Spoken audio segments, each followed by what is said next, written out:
Hello, my name is Courtney Puckett, and today I'm going to be talking about the different cranial nerves that are important for language, hearing, and swallowing, speech, language, and swallowing. And the first one I'm going to talk about is cranial nerve 5, which is a trigeminal nerve. And this nerve is both sensory and motor, so it's mixed. And what this nerve does is, for the sensory portion, it sends signals to the brain when there's sensory, like touch to the face. And for motor, it uses the muscles of mastication, which is chewing. And this is important for speech pathologists because chewing is really important for swallowing, and also talking. Your jaw movements are important for talking. And when I did this cranial exam on my husband, what I did to kind of check for these things was, for the sensory component, I touched the different parts of his face while his eyes were closed. And then for the motor portion, I had him move his jaw from side to side, open his mouth, checking for symmetry and things like that. The next cranial nerve that would be important for speech language pathology is cranial nerve 7, which is the facial nerve. And what this nerve does is it moves the muscles of the face, so like facial expressions like raising your eyebrows or smiling. And it's sensory and motor. And so the motor was what I just said, and then the sensory is that it's responsible for the anterior 2/3 of the tongue's taste. So to test for these, when I was testing my husband, doing a practice cranial nerve exam, I had him smile, and I checked his face for any drooping. I had him wrinkle his eyebrows, close his eyes tightly, and I didn't do the taste test. You can do a taste test with a swab, or you dip it in different, like salty, sweet, sour, those kinds of things, and you put them in the anterior 2/3 portion, so like closer to the front. But I did not do that because you can also ask your client if they're having issues with taste, so it just kind of depends on the situation. All right. And this is important for speech pathology because moving the muscles of the face is important for speech, especially for bilabial sounds and things like that.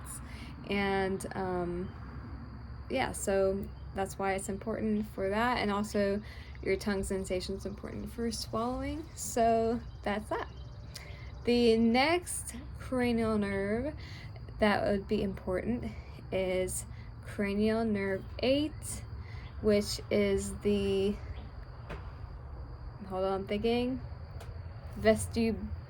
vestibulocochlear. I say that wrong a lot. Vestibulocochlear nerve.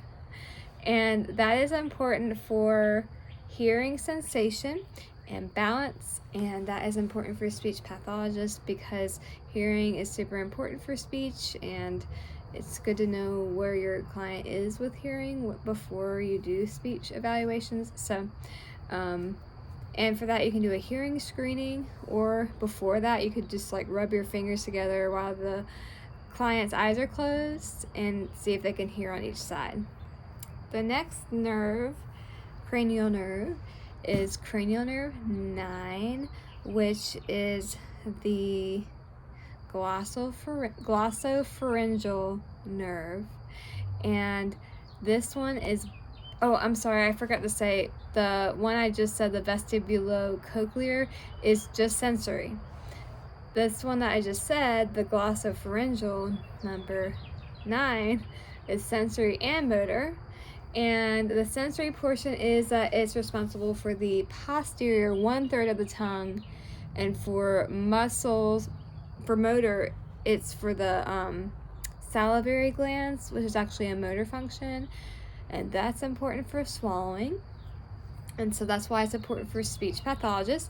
And when I was checking, like when you're checking with a client, you can kind of combine this one and the next one with the test and kind of check in their mouth and see that things are going, like the velar is rising properly. That will kind of be more for the next one, but so, and then you can do the taste test as well.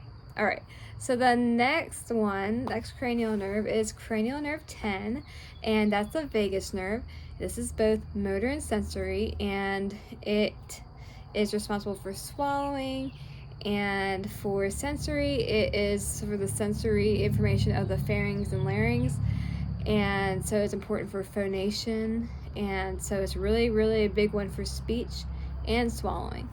And to test for this, you can check when your client has their mouth open and they say ah, that the phonation is good, there's no nasality, and also that the soft palate is rising properly when they're saying ah, so making sure it's going up.